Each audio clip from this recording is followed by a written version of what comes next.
All right. Well, thank you guys for coming. This is our first workshop. We're here with Ed Lear and Alex Brown.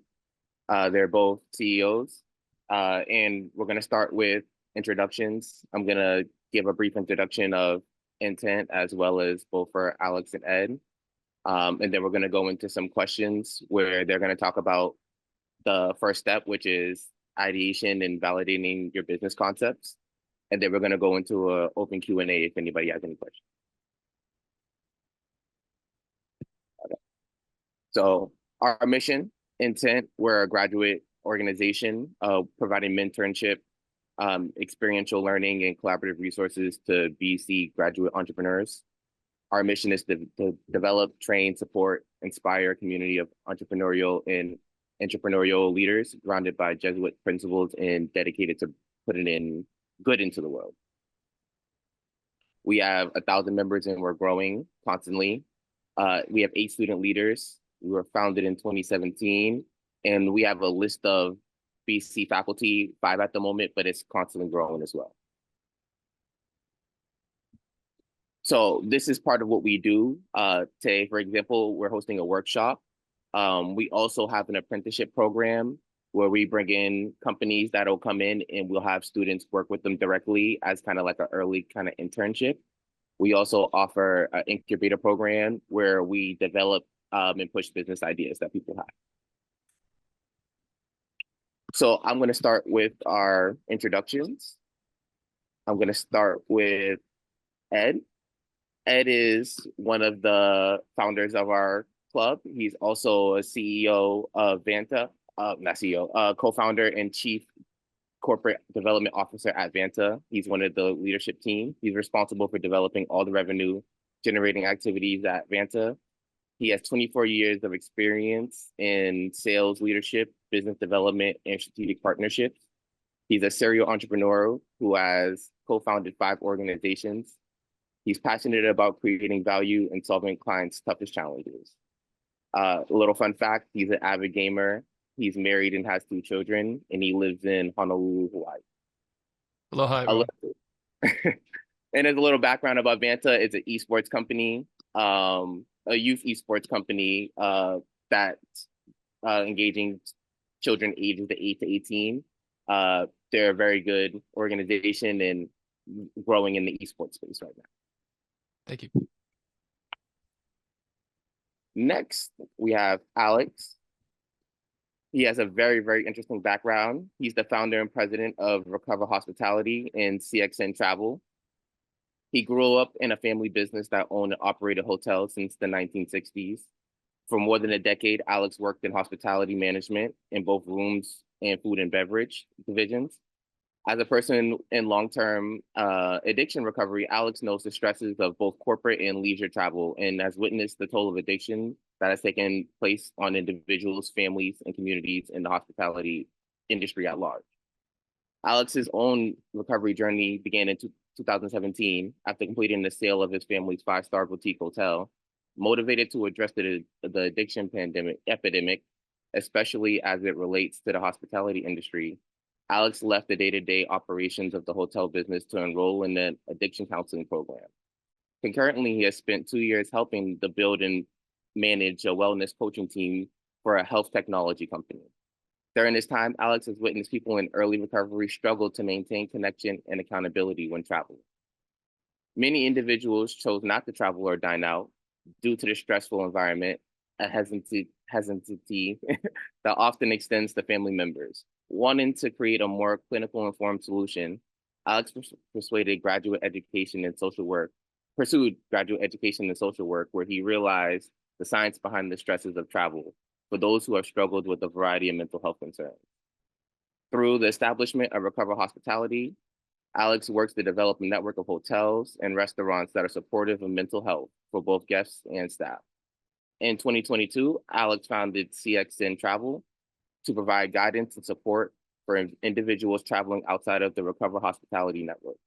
Alex uses his personal experience in recovery, extensive hospitality knowledge, clinical and coaching experience to limit temptations and add individualized support for travelers who prioritize mental health and well-being. Alex is also a licensed certified social worker and received his master's in social work from Boston College, which with a clinical health concentration and certification in neurobiology for social work. He graduated magna cum laude from Rollins College with a BA in economics and international business. And he also has completed the UMass Boston Addiction Counselor Education Program and holds numerous professional coaching designations. So with that, I welcome Alex. Thank you for joining us. Yeah, thanks for having me. So we can start with our first question and get right into the discussion. This is posed to both of you, so whoever's comfortable answering first, either one of you is welcome to answer. Can you walk us through the initial stages of conceptualizing your business? What specific need or gap did you identify that led to the creation of your company? Do you want me to start? Go ahead, Ed. Sure. Okay, sure. So I think for my current business, my current startup, this is very much a passion project. So it really the situation, the problem that occurred was early COVID, and my son unfortunately got cyberbullied. As I said earlier, I'm an avid gamer. Never thought I was going to be in the esports space as a vocation full time, but I felt compelled to do something about it. Gaming has a significant amount of fandom. There's over 3 billion gamers globally. 90% of kids under 18 are gaming, but there is no adult in the room. And so anybody can attack anybody, and there's really very little recourse. So I felt compelled to create some sort of coached league. And when looking at it, I saw that this is actually a bigger issue than just something that's impacting me and my family. And so that was the start of the idea of this could actually be something bigger if we want to, create an organization around it to support a solution for this issue. And for me, historically, I've done other businesses like a tall menswear line and, a nonprofit for adopting mentors and kids. One thing that I've found is that you want to identify a real big problem that has really it has impact across many, many people. And I think that is a start for the conversation about, is this something that is actually going to be of value to the community? It's very hard to create a product or a service where you're really helping a niche amount of people, with a problem.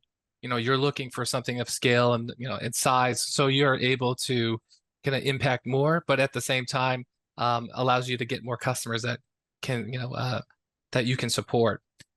So something to think about. For me, I just knew that esports was big. The problem was big. This was a good starting point. Yeah, and I see several similarities between Ed's path and my own. My own company is based upon my experience and my passion in hospitality and my own experience as an individual in addiction recovery. I left the hospitality industry initially to find a solution to workplace mental health. And what I found through my personal experience in graduate education, working with patients who were struggling with substance use, is that people really struggled with travel. So it was through my own experience that I came up with this idea, because I still struggled a little bit with travel, but not as much, because I was aware of the things that hotels and restaurants are willing to do if you disclose certain information up front.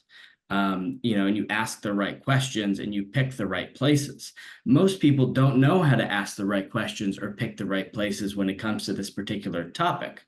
So that's why I founded my business, in order to, and as far as the market is concerned, there's 80 million sober American adults. 20 million of those are in addiction recovery, but there's 80 million who identify as not having had an alcoholic beverage in the last 12 months. That doesn't include people who are pregnant, anybody who's sober curious, dry January, stuff like that. The market is significantly bigger than people think. And that's another advantage when it comes to, it's an advantage and disadvantage when it comes to starting a business, is that you identify a market that's significantly larger than most people believe it is. gamers. But I think I know how big the gaming market is, but the 3 billion figure, I was like, whoa, okay, that's probably more than I thought. Um, and I get the same reactions when I talk about the sober travel market. So, what strategies did you guys employ for market research and customer discovery when you were trying to validate your business ideas? And how did this shape in the initial offerings of your companies? So a couple of things, if you don't mind me just kind of leading off with this, Alex. So what was really helpful, and I'm just going to be a plug in for intent. It actually helped me significantly having the resources in the incubator program to assist in kind of organizing my thought process. But the one thing that's also just note is that as a BC student, you actually have a really great resource that is unutilized for the most part, and that is the O'Neill Library and the BC Management Resources. You can get industry reports from IBIS, Statista, and like a whole bunch of others, and you don't have to pay $5,000 to $10,000 per report, which you would have to do if you're like a third party and you're outside. So just something to think about. You have a BC email account and you are an active student, you can actually do a lot of this market research and you're not actually spending a dime because you're spending a lot on your tuition. But something really great to note is that the BC management portal through the library gives you access to great market research. To answer the real questions, how did we begin?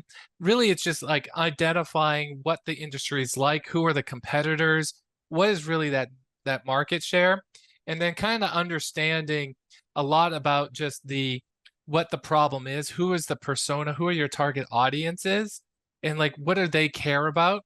We did a lot of primary sourcing, like research and surveys. So talking to parents, talking to the players, talking to teachers. We ended up talking to other organizations as well that have some connection in there. We try to get as much information as possible. We did a lot of research on industry rags and news stories. A lot of that kind of data is out there that's qualitative or quantitative. The market research kind of helps put some numbers on it, but you need some context behind it. When we put that all together, and it was a lot of iterative steps, we were able to kind of formulate a good picture of what the opportunity looks like and where you can fit in. And I think that was kind of important, is that we took the time, and this was actually for like a couple months, 2 to 3 months of like really deep dive sessions. Me and our founding team, we would talk like twice a week. We would do a lot of research, and we call it book club. We would actually just compare notes, and we just kind of like document all the interesting things that we found. Could be events, could be such and such, but it all put together a story. And I think that really helped us at the end to kind of like make a decision if this was viable or not. And I took a slightly different approach as a solo entrepreneur, um, going up against a market that's up until very recently very anonymous. So my target market, the market that I thought I could help the most of the individuals in addiction recovery, still a majority of those individuals don't feel comfortable being identified, which is part of the problem that I'm addressing. Fortunately, there's a lot of non-anonymous resources, recovery community centers, addiction treatment programs, sober living programs, not affiliated with the 12-step fellowships, that are accessible. And so what I did is I offered my services for free to those organizations, my travel services for free to those organizations, in order to have access to individuals that I could talk to, that I could, run surveys by, that I could get feedback from my programs and things like that. That and surrounding myself with, a community of entrepreneurs. I did it through, I'm also involved in some real estate initiatives. So I did it through a real estate mastermind. We met weekly. I talked to other people who were focused on wellness travel. I just had a lot of conversations with individuals, and again, put out surveys, built my referral relationships. And another tool I used was social media. So if you look at the social media accounts and the followers for sober travel or wellness travel, and you look at the hashtags and things like that, and you see the numbers, you can get a little bit more buy-in. But I also started very small as a solo entrepreneur. I bootstrapped for quite a while, and my timeline, like I started my business in spring of 21. I didn't take on my first employee until earlier this year, or at the end of 23. So I started pretty small. So both of you guys have developed some innovative solutions in your respective fields. Could you explain the process of developing your first MVP and how you decided what features would be essential for that initial launch? Sure. You okay if I go again, Yeah, Alex? go for it, Ed. Okay. Uh, so it's one thing to have the idea. The next thing you want to see if it actually works. And so it's really important to have those sort of alpha beta tests. And so that was one of the things that we really were conscious about, is that no one's done this before, so we thought. And so we really wanted to, like, can we do this? Are we like effective? Everyone can like pick a solution, but are we able to do that? And so our solution at the time was, why don't we just recreate what, like, the simple model you see in traditional sports, is where you have a team of kids being coached by an adult on, and like you have practices during the week and you have competition on the weekend, so to speak, and then applying what they learn. Could we do that over a 2 week process, and would that be fun? Would that be meaningful? And so we did an alpha test with one team with a coach, and then we did it with two coaches, and then we did it with 4 games with 4 coaches, and like then we just kind of grew, because what we wanted to do is test if this actually is, can we do it like at an individual like basis, is this actually a really good product, but then we had to test out, can we scale it, and like are you able to manage all of that? And we were able to do that. So it took us about like 3 months of testing, um, just to make sure. In my mind, it might have been a bit overkill, but like my business partners wanted to be safe on that. But it was really good, because it actually, we learned a lot, even with that extended time. So I definitely encourage you, the more time you can put into testing and validating and not rushing it, you're going to actually see over time these little details, these little issues that pop up, and you're like, oh, I didn't even think about that. And then like that really helped out, kind of like formulating a really tight sort of like proof of concept and like initial package that we could start rolling out and trying to get customers. So yeah, so what we ended up doing is creating that issue, having some documentation to really track what is the key objective that we're trying to test, and then kind of like segmenting it out, and and to test out different aspects of it. So you have the first initial proof of concept, just validate that this is good, but then you should also continue to test to see if you can grow and scale it, because that's something that some people don't really look at later on, and that could actually be a big issue right from the start of your business. If you're not able to like do more than like a few coach leagues or something, you want to make sure, like, how wide can I go? For me, it was all about piloting the solution for populations with limited risk. So for my travel agency, for example, I was working with the owners and the managers and the staff of the organizations first, which also had the added benefit of they were then the ones who could sell the services to their clients, and that service of offering free travel advising services and free travel perks and things like that to the staff of my referral agencies is still something that I continue, even though I now charge for the clients to use the program, or in some certain circumstances it's actually built into the pricing of the sober living or the addiction treatment program or whatnot. They build in the use of my services, kind of like an EAP. But I piloted it first with individuals who, if they went and were, the mini bar wasn't emptied from their hotel room, it wasn't a disaster. Whereas it can be a disaster for someone who's like, let's say, 1 month sober.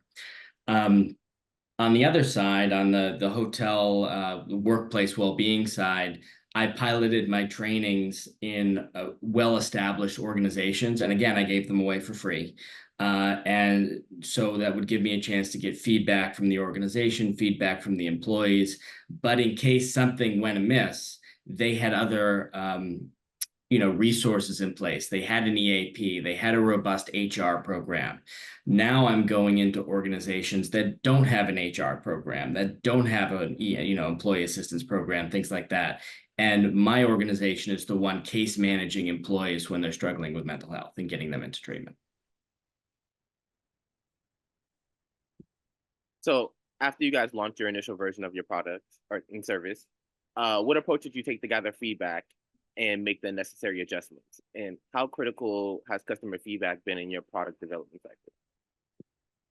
It's been paramount, incredibly critical. In fact, my travel agency was a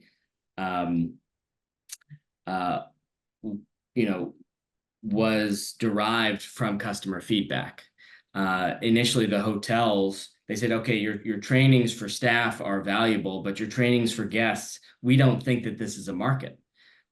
You need to prove to us that this is a market. So I developed the travel agency in part to prove to the hotels and the restaurants that the sober traveler is a market who will make decisions based on a certain factors that I am a proponent of.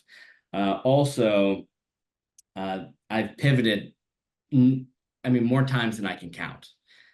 Probably the biggest one is I used to have a fairly significant multi-day process assessment to determine whether or not a hotel or a restaurant is sober friendly. And it was expensive and time consuming and not very scalable. And based upon some feedback from both clients and from some members of the government SAMHSA organization, which is the Substance Abuse and Mental Health Services Administration, kind of the substance use and mental health arm of the federal government, they said, well, why don't you just do a self-assessment? That's what we do for recovery-ready workplace initiatives. And I was like, well, it was humbling, but it was valid feedback. And I said, okay, sure, we'll do the self-assessment as like a different level of certification. And that proved to be much more popular, much more scalable, without seriously diminishing the quality of the product. Yeah, from us, it's similar to Alex's journey. Like we pivoted a lot. So we initially wanted to be that that organization where we can have like friends in the neighborhood come together, create a team, and then we would provide that coach, and it would be a paid thing. So it would be a direct to consumer. Well, we found that that a lot of the families don't necessarily know esports, and they're the ones paying the dollar.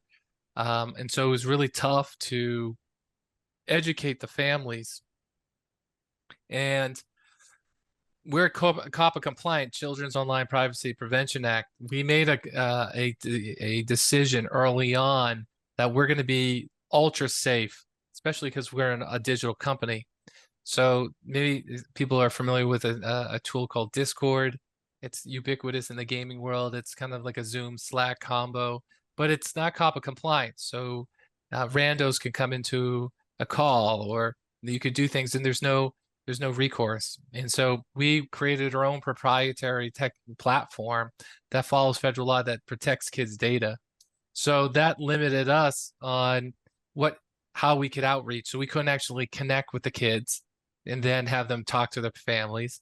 And so we changed our model to be a more business to business approach, where we would go after the schools and the teachers, and we would help them build after school program. And they actually have funding, and we chose to utilize them early days as our target customer, which is a win-win, because we learned that they're struggling to get kids engaged, especially during COVID and post-COVID. Kids aren't going to school. Absenteeism has actually increased to 25%, which is massive. And we're seeing kids not, scoring well. And so they love the idea of utilizing gaming as a Trojan horse to learn. And so we're helping them actually get butts in the seats, if you will. And they're willing to utilize our services to make it happen. So that was really good, and the feedback was really strong. Early days, we had one story where a kid he he was eating lunch by himself at school, and was looking to leave the school because you're not making any friends, and even ostracized as a loner. Um, and then and he couldn't really connect with his peers. And when we launched an after school program through esports, he immediately, because this is what he does, he actually started to connect with people in random, social cliques in athletic sports, from chorus and cheerleading and football, and really like random and like eclectic, but they are all share the same passion. He started to make friends, he felt connected, and then he was like eating lunch with them, and it was really a moving experience. He stayed in the school, and it just really changed his life. And those are like just one of many different stories that we're hearing in the early days when we were testing this out, that like, wow, we had no idea that this was that impactful and like meaningful for not just the kids but also for the school. So we started to use that as something, just as a foundation for us to build our other offerings. So I know this is an issue for a lot of businesses, especially new business. What were some of the challenges you faced during the validation process of your business, and how did you overcome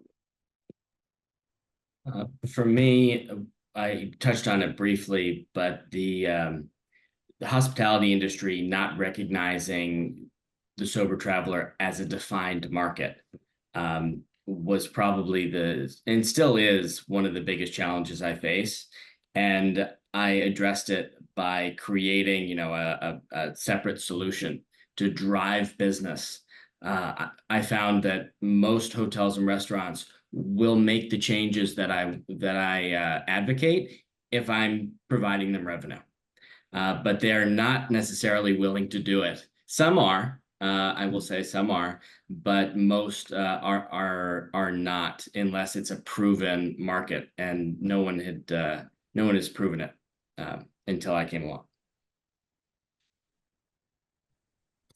Yeah, we had a number of challenges, and we're still dealing with them. It's just, it never tends to go away. But for early days, for validating the product, it was really just to getting the parent support, getting the school support, and then for the kids, there was that. So, and they all had different needs and wants, and we trying to create a custom product that we could standardize was one of the earlier challenges. We just felt like we might be customizing it too much, having a special coach for this or that, and specific game titles for some and not for others. So, the number of hours and coaching curriculum, what you want to teach.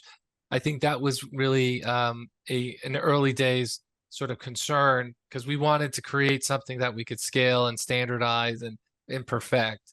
And so we were able to do that over time with all the different, like the 3 months, like I told you, of testing. We were able to kind of get as much feedback as possible and do that.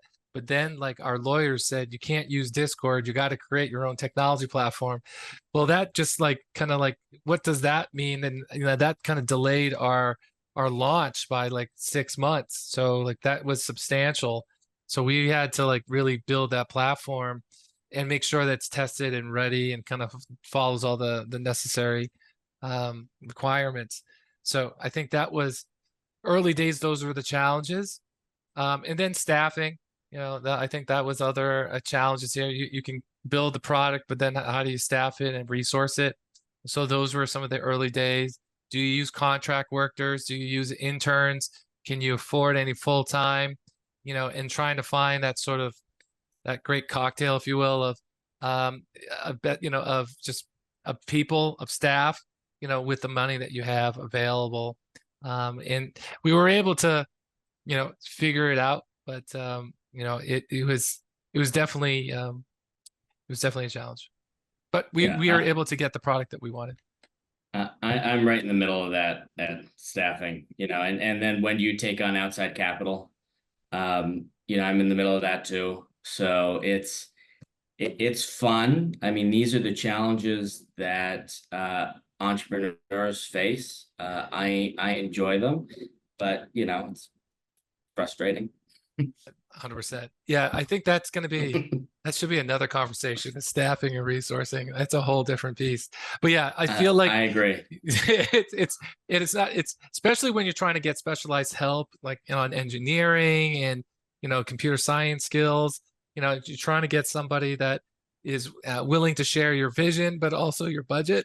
So it's kind of a bit of a unicorn. So Yeah. Well, I mean, not to make I know this isn't really a conversation, but the format, but I find that issue is oftentimes wrapped up in the co-founder discussion, which I have had with multiple people, haven't found the right fit. I'll save that for the Q&A. that sounds good. Um, I know both of you guys have touched on this. I guess I'm just kind of using this question to really highlight that personal touch that goes into these businesses. So both of you guys, your businesses are deeply influenced by your personal experiences. Alex from your journey in recovery, and then Ed from your son's experience with cyberbullying. How have these personal motivations shaped the mission and operations of your business? Well, operate operations, it enables me to so there's pros and cons, right? I'm more persistent. I can take a lot of no's because I'm so passionate about the subject. Um, I surround myself with a supportive community who's dealt with similar things and who can encourage me to go on the right path. But it does make it a little bit harder to pivot. When I talked about that, doing that self-assessment, I took that as a real hit. So there's some drawbacks about being really passionate about your subject. I was a little bit less likely to pivot in certain things than I would have been otherwise, and also a little bit less likely to release control as a solo entrepreneur. So those are some challenges that I'm dealing with at the moment. Yeah, I would agree. I think when you're very passionate about it, I think it you can fall into the trap that you know it best. And I think when we were looking at ideating, validating our concept, it definitely challenged the feedback you got from customers and such, and beta testers. It challenged our preconceived notions of what that solution is and how you can validate it internally and also to investors. So what we what we have found that if you can get a co-founder, it helps, especially who's has different opinions and different perspectives. I was fortunate enough to have 3 other co-founders, so there was no groupthink. We were definitely challenging each other, and getting the feedback was definitely another element. Um, and then if you didn't have the co-founders, you have advisors. And so those are really important to have as well. I'm sure you have those, Alex. So I think those are hypercritical just to kind of assess. You want to be very thoughtful about it. Everyone's going to give you suggestions and ideas. It's at the end of the day, the buck stops with you. So you're going to have to make it. So the one thing that I learned early days is, what does your company stand for? What is your core sort of like values and mission? And we sought out to create that early days to make sure that it aligns with what we're trying to achieve with whatever the product and service we do. And so when you can establish those elements, it does create a level of guardrails, because you are going to pivot, just because you have to adapt to the market conditions. So if you are able to create something so you never lose your way, you hear these stories often is that startups lose their way because they're chasing the dollar or the opportunity, but it becomes something different from what they started at.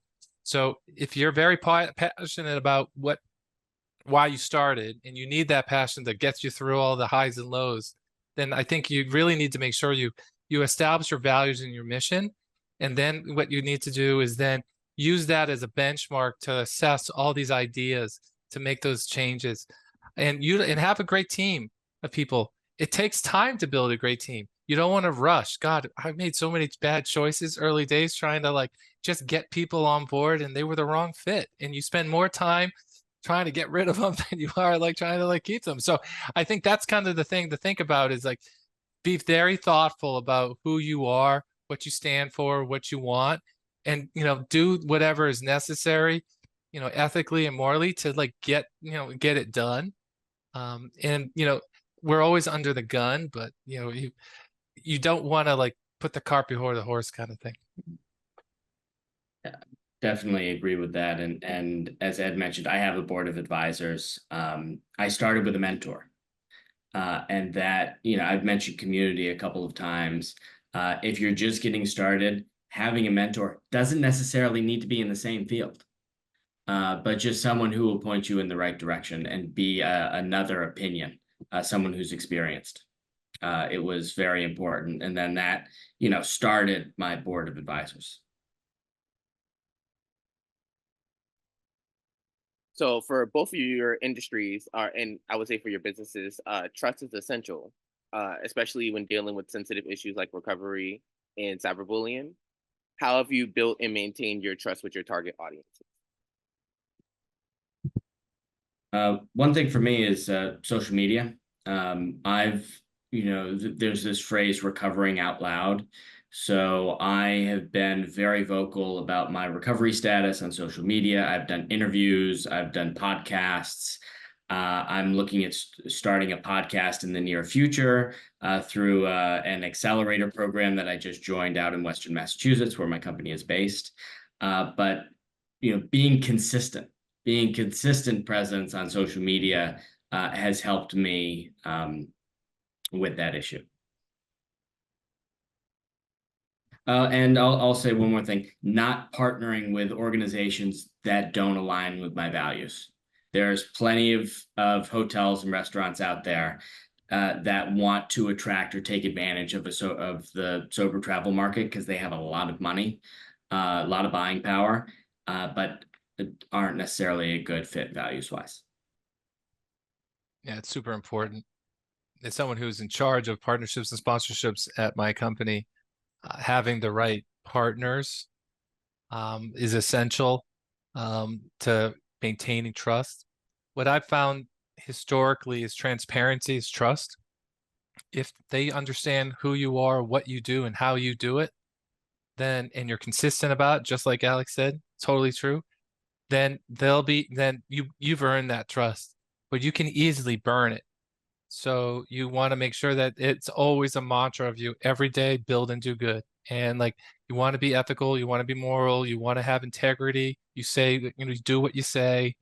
And you always want to add value to the customer. They're your soulmate. They're your love. So like you love your customer so much. You want to give them as much value as possible because they will respond in kind, either through business or referrals or other sort of other elements that kind of support the mission, because your customers align with what you do.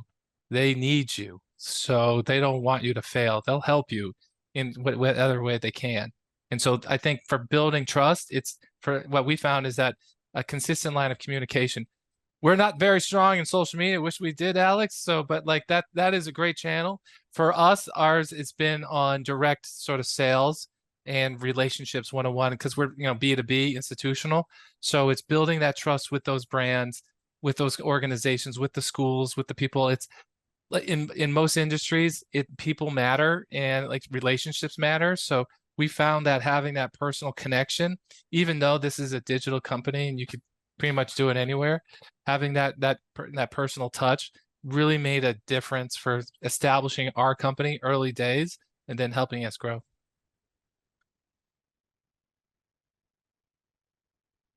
So, as entrepreneurs, scaling the business is a critical aspect.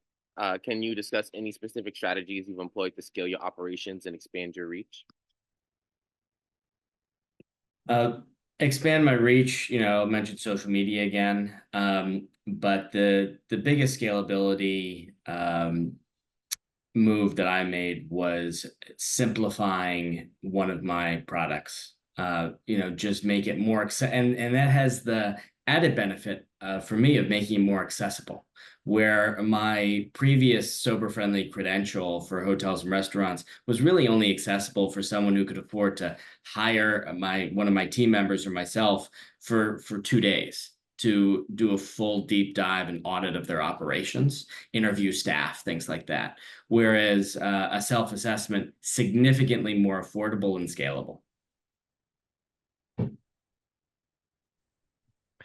Yeah, I think for me, we I did a different approach. So for those who know, I'm from Boston area, grew up there. I was going to school, but then when I started my company, I went to Hawaii. People were like, "You're crazy. Why did you do that?" Well, I married an island girl, and like it's good to have like my family support. But for us to grow and scale appropriately, I needed a focus group that I can vet out my ideas.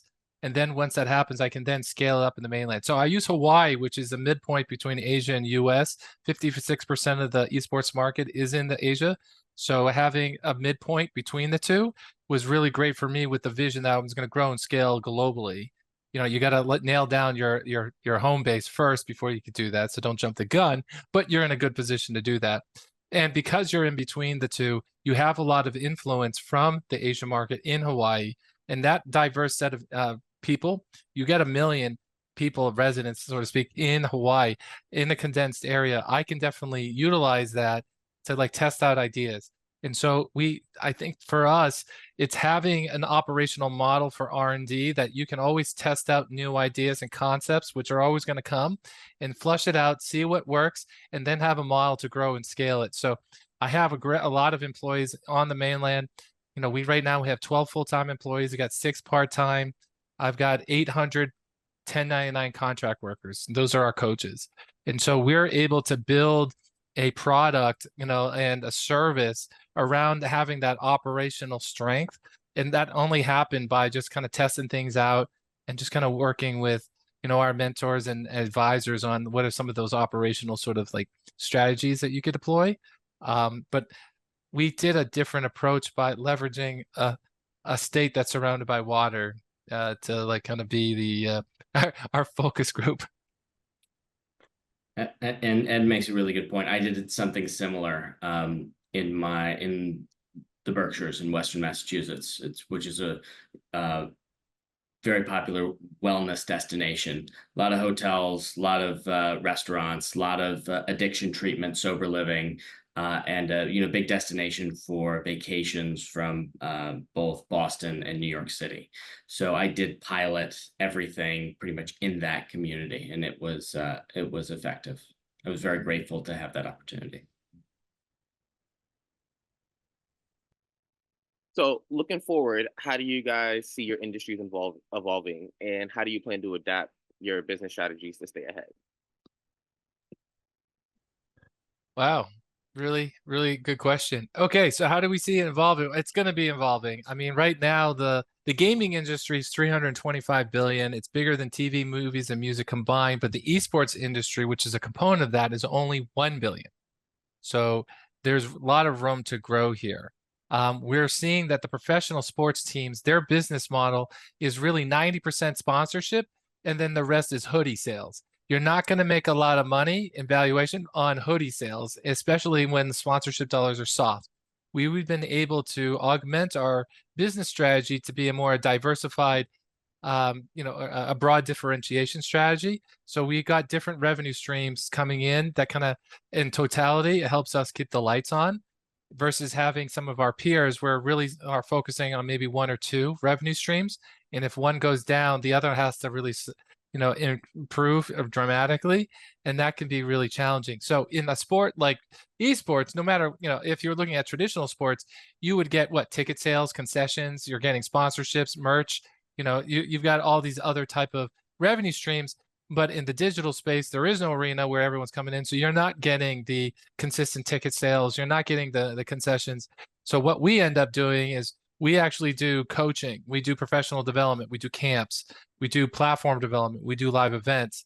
And so what we've seen right now, the augment and see the changes in our industry, we're going to be seeing more infrastructure being developed, which will allow us to do more things.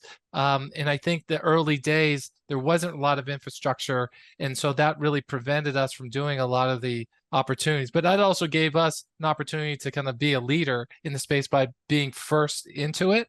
So I see a lot of change, going on in the esports industry as this continues to be more mainstream.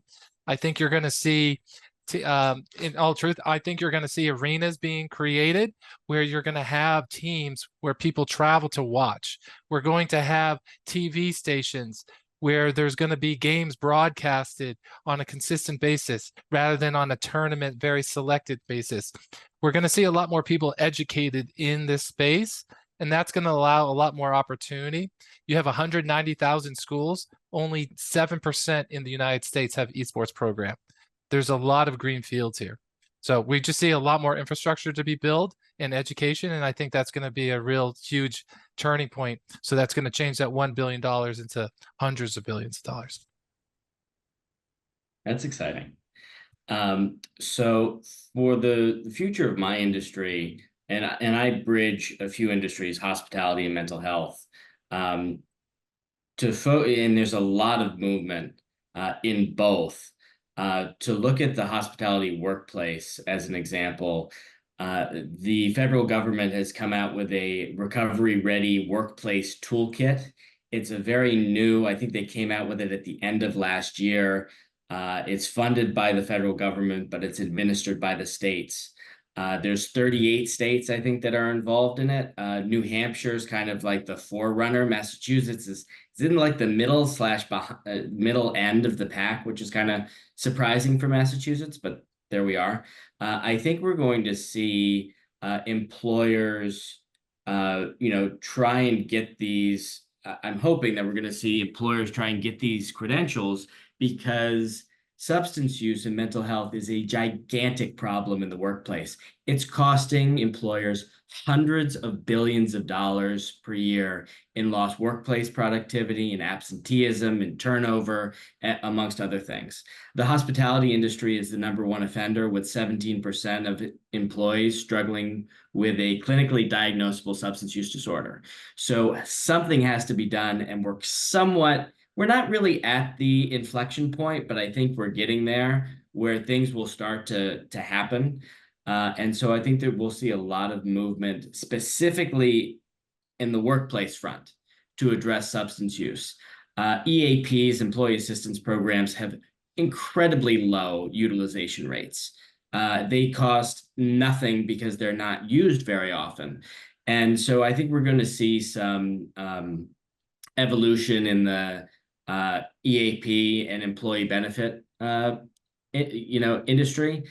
And so I'm hopeful that Recover Hospitality will be very well positioned to take advantage of that. On the other side, on the kind of travel mental health side, more and more people are getting comfortable with talking about mental health. And as individuals become more and more comfortable, and as more and more protections get in place, for example, the paid medical and family leave in Massachusetts, I believe there will be more, travelers will be more comfortable talking about their mental health concerns and making it a priority when they travel, and that Recover Hospitality and CXN Travel will be there when that happens. And in terms of numbers, the travel industry just in the United States is about 144. Let's see if I have the numbers here.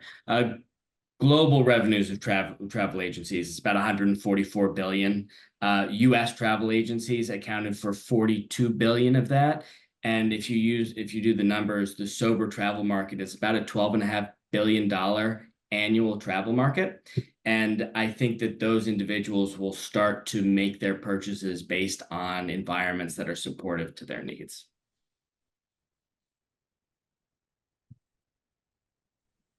So I have our final question here. This is, advice for all the aspiring entrepreneurs out there. What key piece of advice would you give to aspiring entrepreneurs who are currently in the idea or early validation stage of their entrepreneurial journey? I'll start it off. I think a key component to making sure that your idea is solid is to take the time to do as much research about the market, about your customer profile as much as you can, get as much feedback. This is not something to cut corners. You want to make sure you have a very strong understanding of the size of the market, of the actual needs of the specific target audience. You have to make sure that you are identifying the problem. I think a common pitfall is people come with a solution and they don't really have thoughtfully looked at the problem. So make sure that you've identified the real problem first, and then you've identified the impact and the market research and all that. Please do that. If you do that, you're going to be on your way to really identifying what the right solution is, and be open-minded to any ideas, because I think that's going to be challenging for early days if you're really hard, hell bent on a specific solution, and if it's not aligned with the impact. I think you're going to spend a lot of time and a lot of money, and you're not going to get the ROI that you want. So I would identify the problem first, and then kind of make sure you put the time into research it. And I agree with Ed, and having a company mission statement really helped me with that. My piece of advice would be to develop a supportive community. It's going to be tough. Oftentimes, it's tough to be an entrepreneur, and you're going to get you're going to hear a lot of negativity. And it's vital to surround yourself with people who understand that and can empathize with it, and can have your back, and can keep you accountable to your goals. That's definitely my number one piece of advice, is to create a supportive community.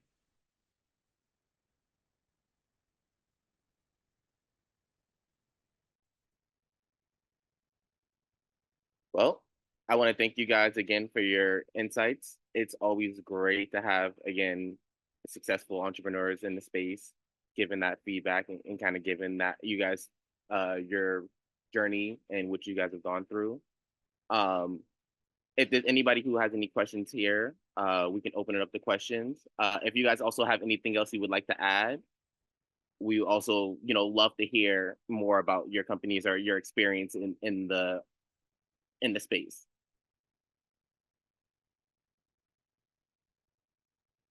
Hey, can I ask a question? Yeah. So what is the process of adding new business or venues, like of your sober-friendly hotel or esports?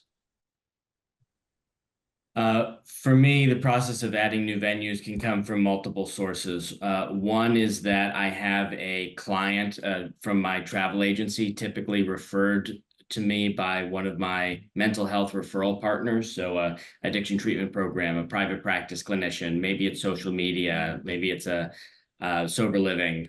And then I identify a hotel that's a good fit for them. And I find I have a contact typically at most major hotels throughout the world. And I will pitch that contact on my program, bringing them revenue. So it's not really a cold call. It's, hey, I have someone who wants to spend $3,000 at your hotel for a 5-night stay. Will you make these additions? Oh, and by the way, I have this program that might make you very appealing to this market. The other way people find me is that I go to conferences and hospitality conferences, mental health conferences, things like that, and I talk about my program.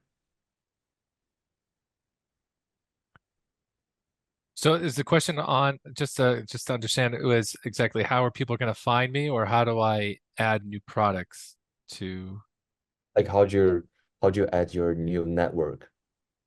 Yeah, so one of my my mentors had said, if as a startup, there are two places for you to really get started and build that network. And one was conferences, trade shows, and the second one was consultants, the ones who actually have the relationships already and can get you into RFPs. Well, are there RFPs for esports? There's a little bit of that with like, school districts and stuff like that.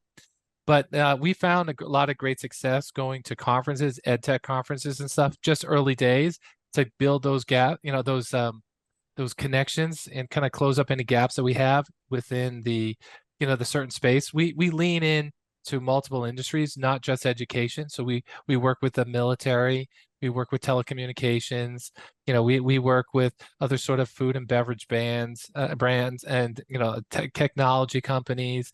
We work with corporate social responsibility, trying to make an impact. We work with foundations, nonprofits.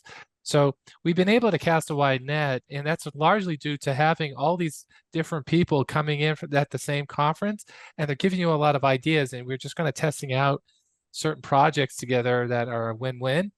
And I think that's been successful. The other thing also is kind of what Alex is, it's your referral network. I think as a founder, the value you bring into your startup is what you bring with it. And so if you can start with a network, we have already been in this space for some time, it does help to kind of jumpstart, your company by having those partners, those mentors, advisors, and just friends kind of connect you with as many people as possible. I think that's, in my opinion, those are the ways that you can like jumpstart the network build. And Ed, you would advise having a defined product before making those calls You to your have referral to. I network? think, yeah, I mean, you want your friends to like have something to say to their friends. So, you need to have something. So have it validated, test it out, Yeah. give ammunition to your friends, to your network, so they know where this is going and what success is, because they're putting their reputation on the line. So you want to make sure that this is legit. So before you go and kind of like spread your wings and try to get, and like say your story to the rafters, make sure you've done your homework on the space, you've got a proof of concept that's viable, and then really you're just using them just to like as part of your growth and scale strategy, just to, for BD. Right. And really practice as far as business development goes, practice your follow-up skills. Yes. It's not a natural ability of most to continuously follow up in the right manners. It takes some practice. 100%. Thank you.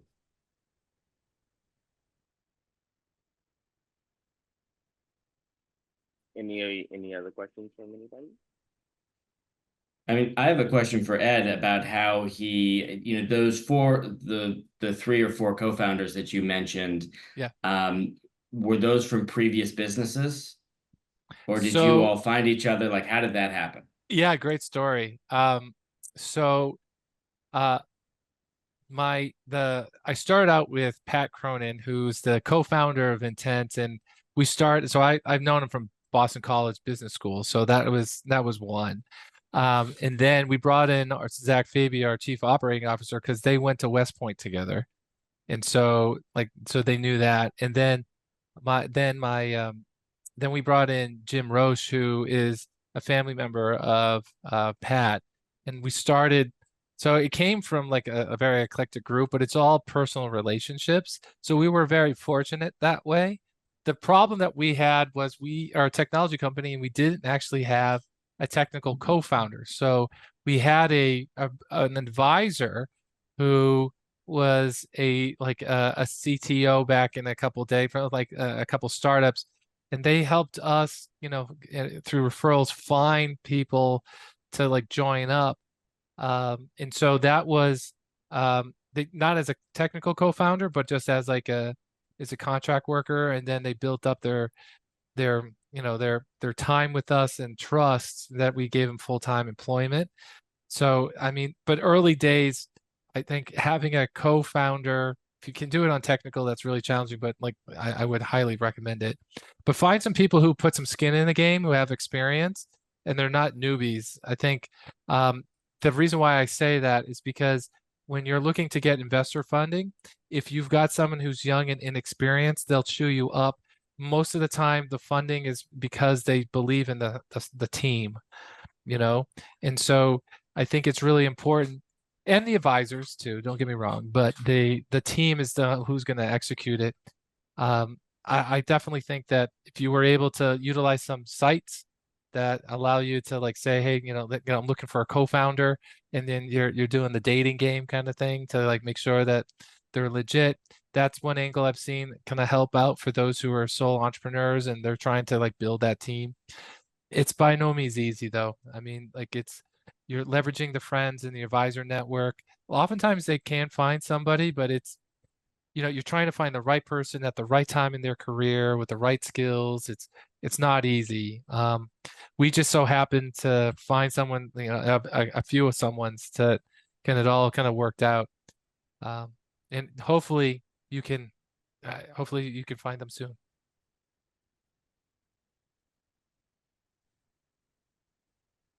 We can talk offline if you want. All right. I guess if you could bring the slide deck back up and we can talk about the upcoming stuff. So again, I want to say thank you again, Ed and Alex. You guys were great. We always love, and then the conversations were amazing. You guys' answers are very helpful. They're going to be helping out a lot of entrepreneurs in the future. So we have coming next. We have our next workshop. It's going to be in October. That one's going to be about building a strong brand. It's going to be very marketing focused. Following that, we can go to the next slide. We also have some other stuff coming up. We're also looking for leadership. Anybody who's interested in all three of our departments in business development, marketing, and programming. You can sign up with this QR code. You can also email me, Rodney g@bc.edu. Also, at the layer, he'll also direct you straight to me, and then we can get you involved in the leadership team. Thank you.